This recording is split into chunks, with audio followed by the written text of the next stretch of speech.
Hello everyone, my name is Prime and welcome back to another episode of ATS Showcases, and today I'm going to be hauling cattle from here in Selman, Idaho, and we're going to be heading down to Pocatello, so it should be a pretty good delivery. Combination of highway and kind of back road country driving, so I think it should be good overall. We're here in the W900 and hauling that cattle. We are going to be using the Wilson Livestock Trailer. It's a mod that you can get on the Steam Workshop. It is an amazing mod and actually has a lot of features and customization. So this trailer mod is based off the Wilson Livestock Trailer, and it does have quite a few nice options that I do really appreciate. Over here in the trailer type, I guess you could call it itself, we have the single and then also the stock master, so it depends on what look and feel you want to go for when hauling around your livestock. I'm going to leave it on single because that's what I used here today. Going over to the regular kind of body type, you only have one livestock version. It's the same for both kind of chain types here. When it comes to chassis, on the single end, this one, you have a ton of different axle configurations.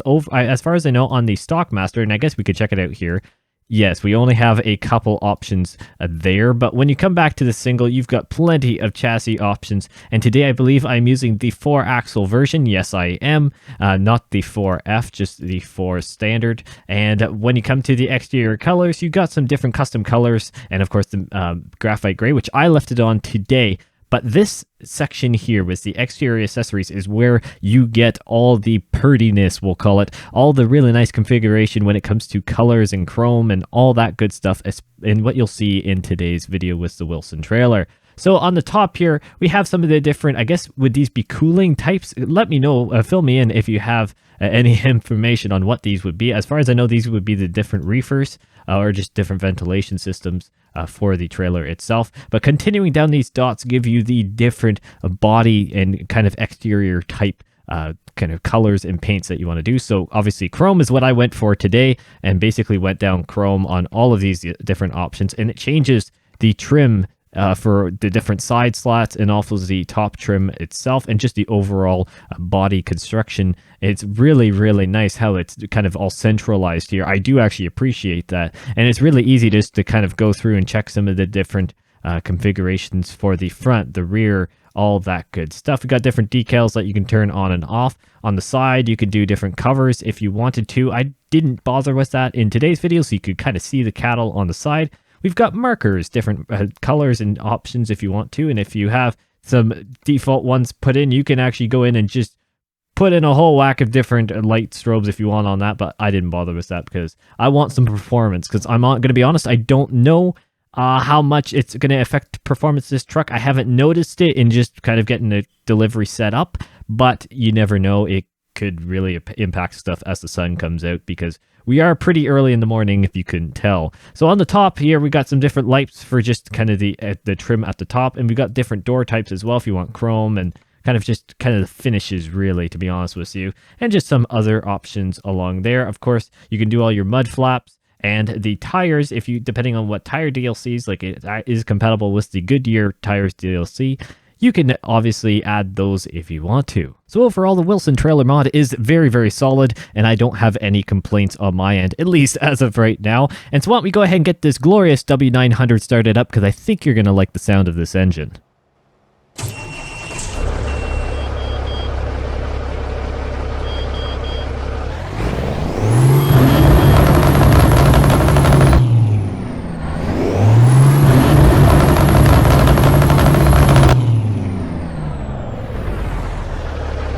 Yes, you guessed correctly. That is JC Amateur Sound Mods, my friends. I will live by those mods until they are no longer compatible or another amazing one comes out. My word, is that sound mod truly incredible. I just love JC Amateur Sound Packs. It is the Cummins N14 engine today, not the Loop or Lope, whatever you want to call it, version. Just an 800 or so horsepower Cummins N14 engine. I think it's like the Hauler or something like that. I can't remember what the name is, to be honest with you, but overall it is a solid engine. Very happy with it, and if you could tell by the mirrors here that I actually have adjusted for once, which is a big shock. Yes, I know, I've actually adjusted the mirrors properly in a truck for once. It is the FOV mod, the true FOV for American Truck Simulator.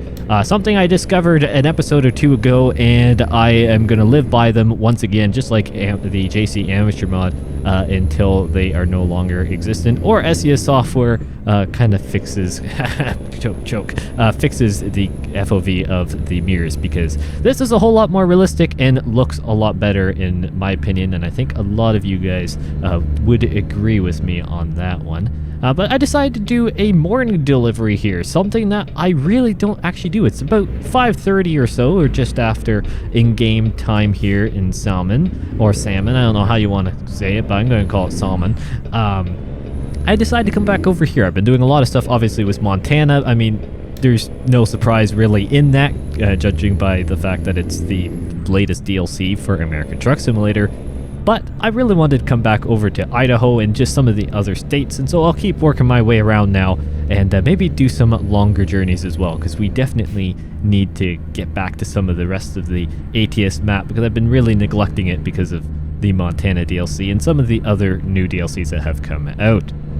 Now you may be wondering, where have I been? Prime, you kind of said a while ago that maybe stuff will be more consistent and, well, you will have more episodes. You know, it hasn't been too bad. It's not the worst stretch that I've had, but I've had a few things happen in my personal life that just kind of have to take as we go, and I just wanted to also have a little bit of a kind of a mental break on after some situations. Just needed some time too. Nothing overly tragic, but it's just I just wanted to take some time just to kind of get my mind back together here after a little bit of a busy stretch here. So I'm just happy to be back doing this now that I can kind of record here all in one go once again, and I'm just happy to be back in American Truck Simulator. And we have had some prime, or I guess different news for ATS. I was going to say prime news, one of which I did cover. The other one, unfortunately, I was not able to. I did do a little community post saying about it, so hopefully you guys saw that. But first off, we had some news about the different construction that will be around the Texas DLC. So the construction that blog post was very interesting, and I did cover that in a Prime News video. It is a very interesting aspect because although it seems like we will be able to deliver different equipment and materials to and from some of those job sites, I didn't specifically say it, but I'm going to go out on a limb, and judging by some of the size of these construction projects, I would assume that is the case. We've seen it actually in other DLCs for American Truck Simulator, so I think we can pretty much expect that to happen. But the Texas DLC and Texas in general has a ton of construction projects that happen, and so when it comes to the Texas DLC and the implementation of some of these construction projects, it's going to be cool to see some of these big developing areas, some of whether it's more transportation related in highways and different network kind of connection type construction projects, over to just city kind of urban development and stuff like that, and just little side projects on back roads. It's going to be very interesting to see those details, and that's the biggest thing, details that are coming in with the Texas DLC. It just, the quality from SES software keeps going up and up, and obviously the construction is one of those things that happen in real life all the time, and especially in Texas. For those who live there, and the SES software did touch on it in the blog post, it seems like the construction just happens all the time because the state is so large. And so overall, I must say that it's a really nice touch to have all those different construction projects, and it's going to make the maps a little bit more fresh. It's definitely make it look a little bit more realistic and definitely dynamic too. Although I don't know if the projects will constantly change, maybe in updates they'll slowly bring in new ones and remove some of the other projects as if they finish. But you know what, it's the way it is, and I think it's going to be really cool to have, at least for the scenery portion, the different construction projects, and if we can haul stuff to and from them, I think it will be really cool as well. And actually the latest blog post that we've had is actually one that, yes, I know our customer expects it soon. Had to sleep overnight to get to the morning because it took it almost took the entire day of, I guess, past day in-game to actually get the cattle loaded up in this trailer for whatever reason. So I then had to skip a bit overnight to get semi to the morning, so then you guys can see this glorious mod, which I should do some flybys for you. That way you guys can actually see what the trailer at work and listen to some of the beautiful sounds of this Kallen engine.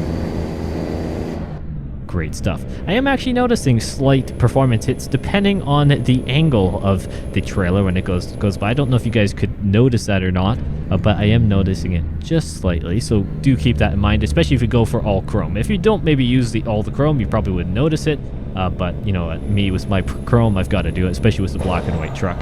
I've kind of got to go full chrome on it, to be honest.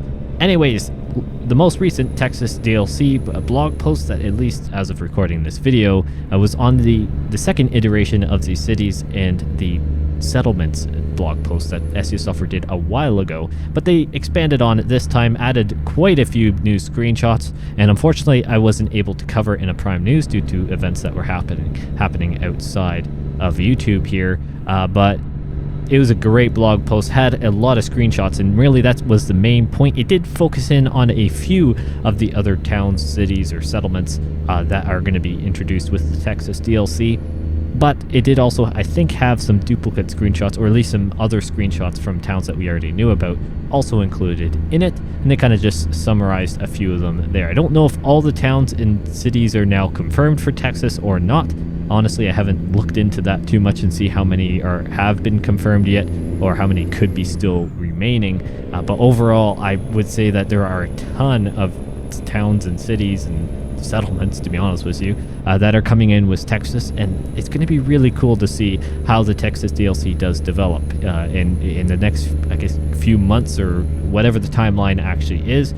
Really, over the next few blog posts, I think it will be very interesting to see the progression and the really scale of what we get to see. That's something in blog posts that, if you've been around a while, you get to know, especially with SES Software. The blog posts tend to expand on the area of focus as they get later on into development. Obviously, it makes sense because more of the DLC has been completed, or at least nearing completion, sorry, and you ultimately just get a better view of the scale of the blog posts themselves, and the blog posts cover a larger kind of area on the DLC itself. So some of the early ones tend to only be kind of narrowed on these few screenshots from a very small section of the map, but then when it comes to later blog posts, you'll get some more kind of over general area kind of blog posts. So they're really cool when it comes to later, so it's going to be very interesting to see how diverse the landscape is of Texas. We already know from the screenshots we've got so far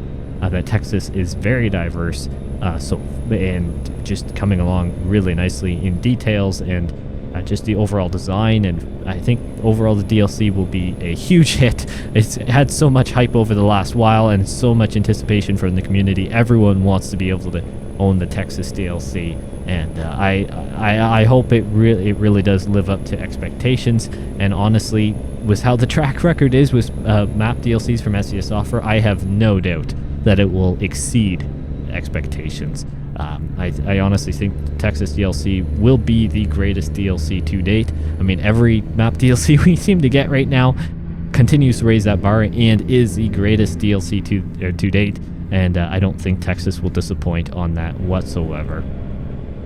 But speaking about great DLCs, back here in Idaho, lovely spot. Like, look at some of this scenery here. This is even now, well, quite a few years old now, at least a few.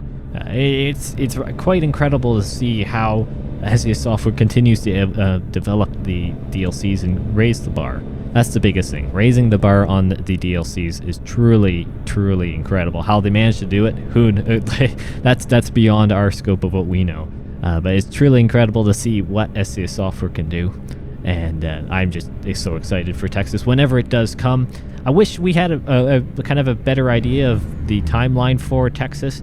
But obviously things have changed a lot when it comes to the Texas DLC development plan.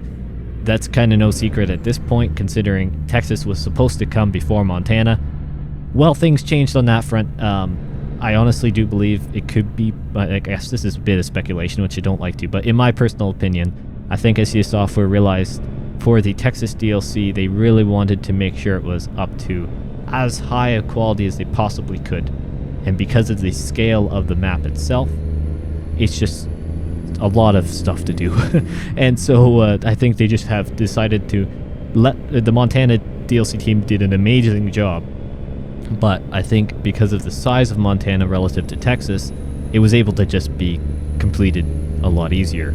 I mean, easier, take that with a grain of salt. Map development is in no way easy. For any of you who are in any form of design or computer engineering, you know that this kind of stuff does take a lot of work, and you can't be really classed as just easy. But, you know, I think you guys understand where I'm going with this. The Texas DLC just is so vast, and ultimately just takes a lot of time, and for the amount of hype that's around it, I think they just want to make sure they deliver on every feature that they have dreams for it, and just make sure it is an absolute bombshell of a DLC. Bombshell in a great way, not a bad way. I guess a bombshell could be used to describe many different things, but I'm taking it as a positive note, so hopefully you take it as a positive note as well.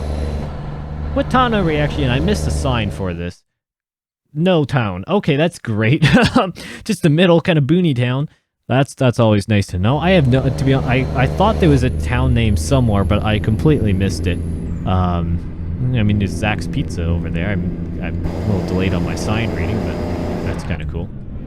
All those little details around these maps are the things that I just always enjoy checking out, and sometimes when I come back through here, now I haven't actually driven on this road, at least not in this save, or if I have, things have updated and it has since removed my kind of discoverability of this road. But I don't know if I don't remember, to be honest, coming through here, and I generally remember pretty well what areas I've gone through. That is until they get revamped and they look very different. But overall, I don't think I've come through this kind of central area. A lot of the times in Idaho, at least in this section of the state, from the deliveries I've done before, generally they're more of just highway bound as far as I'm aware. And if they're kind of cross country, I guess the first section of the road that we were on, pretty sure had done before because of the connection between like Ketchum and then Salmon. But coming down here to Pocatello, there's a couple extra roads here, and actually I might as well just show it here. Yeah, I would have done the first section here plenty of times, but I haven't gone down this connecting road over to more like Idaho Falls before. And same actually with this section here. I don't remember doing that. I have discovered quite a bit of actually that's pretty much the rest of the Idaho road network there, other than a few little sections. Now, keep in mind, this section in here of Nevada pretty much has been reset a lot. I have driven on these roads a lot, because especially earlier days of the save, you can tell where we've been. A lot of time focused on the newer states, because there's like barely any roads that are not or no places that are not discovered. The other places I have gone to, but they've been since reset for whatever reasons they are. But the ATS map is really expanding. It's great to see so much more space. Remember when it was basically like this? You got the map and you had, well, even at one point just California, and then you had Nevada and then Arizona. That was it. You had no other options. Then we had all these other areas come in, and it's just expanded so much, and it's so great to see. I've really got to do another long haul. I really do. I really want to bring it back my either long haul series, or just do a kind of full send episode of a longer haul, and hopefully things go well on commentary. I don't even know, to be honest. Getting this episode started, actually, in all fairness, went pretty well. It has been a little bit since I've done a longer scale recording, and especially on ATS, it's now been a bit, because I did ETS2 the last episode, which was great for me to get back to ETS2. If you haven't seen that video, you definitely should check it out. Now, actually, that just reminds me about one thing I talked about in that ETS2 video, is about, I guess in a way, well, it is a milestone, but a very, very, just a huge number that we crossed over of 2,000 subscribers. That is insane. Thank you guys so much. I know a lot of you are here on the ATS side, but also I wanted to make sure I repeated it, and to be honest, just talking about the ETS2 video actually was what reminded me of that, because we are now quite a ways way past the 2K mark, and now closing up on 2100, which is even more kind of crazy, to be honest, in such a short period of time. And this all through a time where I'm not being as consistent with uploads for, well, reasons left, right, and center. So it is great to see what you guys are doing. You guys are truly incredible. I, from the bottom of my heart, can't thank you guys enough. It means a lot to me to see the continued support, even through the times where I may not be on my A game for doing the video uploads and stuff like that. I do my very best, but there's only so much one person with two hands and a couple eyes can do here on the channel and kind of in life in general. So I do appreciate all the support here on the channel. It doesn't go unappreciated at all. You guys are truly incredible, and I thank you guys so much for that. And I did say, or I did mention it in the ATS 2 video. For those who are concerned about me doing posts every 1,000 subscribers, please do not be concerned. I've noticed kind of deep in the comment kind of waves that are now on the channel, somewhere I saw, and I don't know if it has since been removed by the user. I don't delete any posts unless if they're just basically scams, which I kind of actually figured out a really smart way to filter out a lot of them, because YouTube isn't, I mean, amazing at them. If you've been around YouTube here recently, you and on other channels, you probably have been informed as the sarcastic, amazing YouTube algorithm for getting rid of spam comments and stuff. Nonetheless, those are really the spam comments are really the only thing I delete, unless if there's ones that are just absolute gibberish or kind of just repeats of nothing, which I guess are kind of spam anyways, but that's really all I do. But somewhere deep in the comment trolls, I thought I saw something about someone saying, like, you know, congrats, but it's like, please, I am getting concerned that you're going to do this every, like, 1,000. We're going to have to ton. Well, no, I have common sense. I will not be blowing up your subscription boxes with community posts and stuff saying, you know, thank you for, you know, 3,000, 4,000, 5,000, 6,000, going every 1,000. Because as we go here, and as I've discovered within the last week, crossing the 2,000 mark is kind of just every kind of threshold you get to here just opens up so many new doors. In the channel, I have to continually kind of relearn what I class as like my standard or normal. Really, it's what normal is. Because normal changes constantly. It's not just here on an analytics side for YouTube. It's in life in general. Normal changes, but it is pretty crazy to see what happens now, and just to see the general engagement around the channel, and all the positivity that is shared through comments, all the likes and all the good, all the shares and stuff like that. It is great to see the Prime Timers community just thriving around the channel. And once again, I can't thank you guys enough. You guys are truly incredible, and I can't wait to see what is coming. I've got some really cool plans, and I know I've said it multiple times, some of which that are very close to being launched, and really it's just a matter of, well, there's been a few things that have been happening that's just slowed down that progress, and kind of coincidentally those things and the prep of those things taking up more time, where I, you know, kind of, it's a kind of like a catch-22 of, you know, I spend the time trying to get these things prepped and go through really the hardest part of getting those things up and running, and ready for you guys, because then going forward with them isn't necessarily that intensive, but we'll keep it on the road there. Lots of weight with the cattle trailer.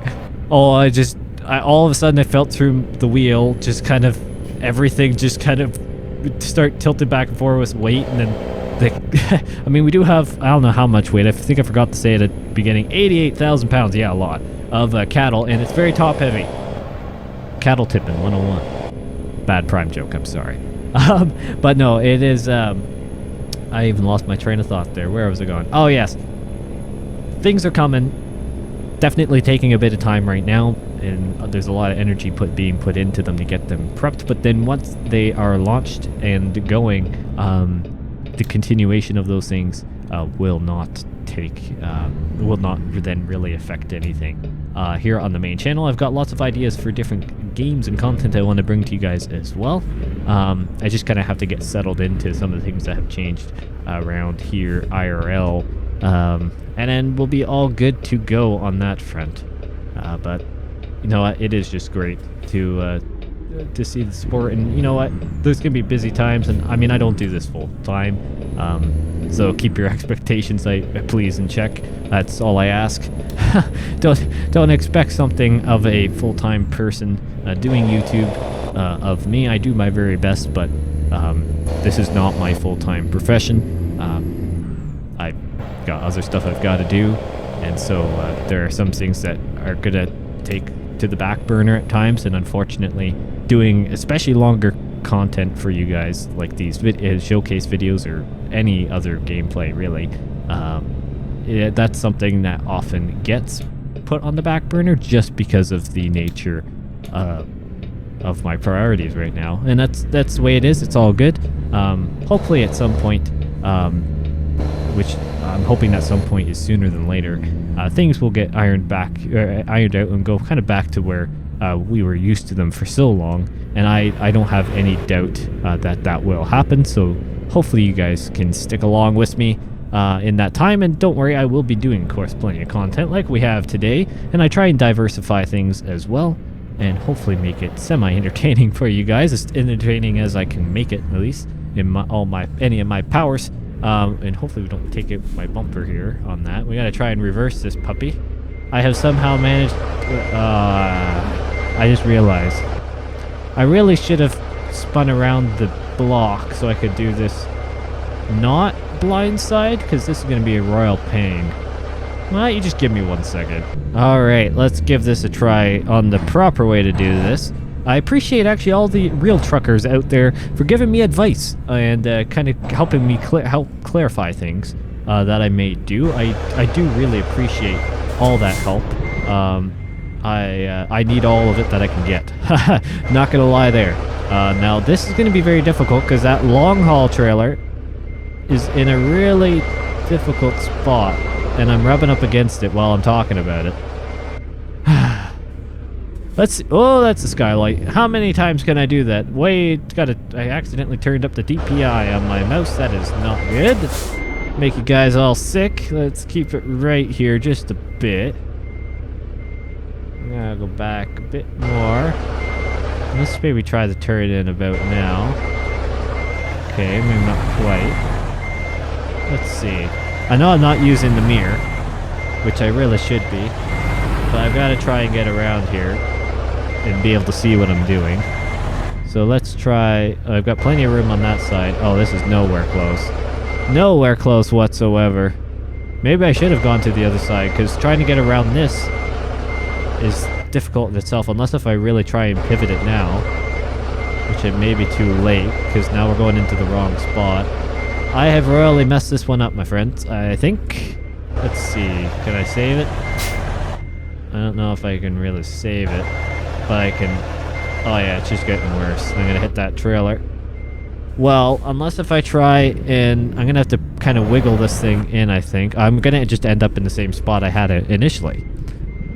Ah, this is lovely. I'm not gonna give up on this. I will get this in. Whether I do it from interior cam or not, I am gonna get this thing in. I am determined from that, because I am way too stubborn, and I have already I've probably already annoyed most of the comment section by you guys yelling at me, saying, Prime, you could've... Oh, what am I hitting now? I think I hit the back of this rail car there. Yep, I am. Where am I at here? Probably nowhere close to the spot. Oh, actually, not bad. Where's the trailer back there, though? We're good. Not the most professional way to check where your trailer's at, but hey ho, we'll take it. Now we gotta crank it back the other way without hitting the trailer on that side, which I don't know if I've done yet. I don't think I have. It's awfully close.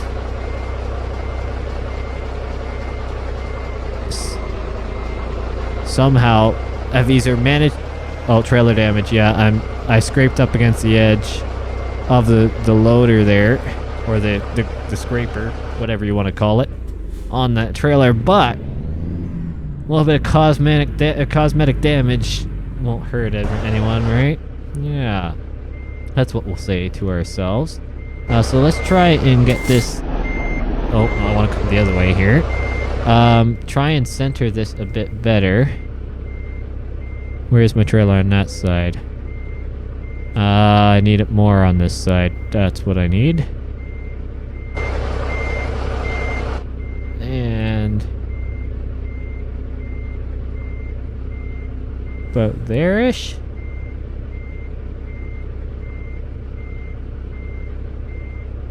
Where is it going to accept it? There! I have done it.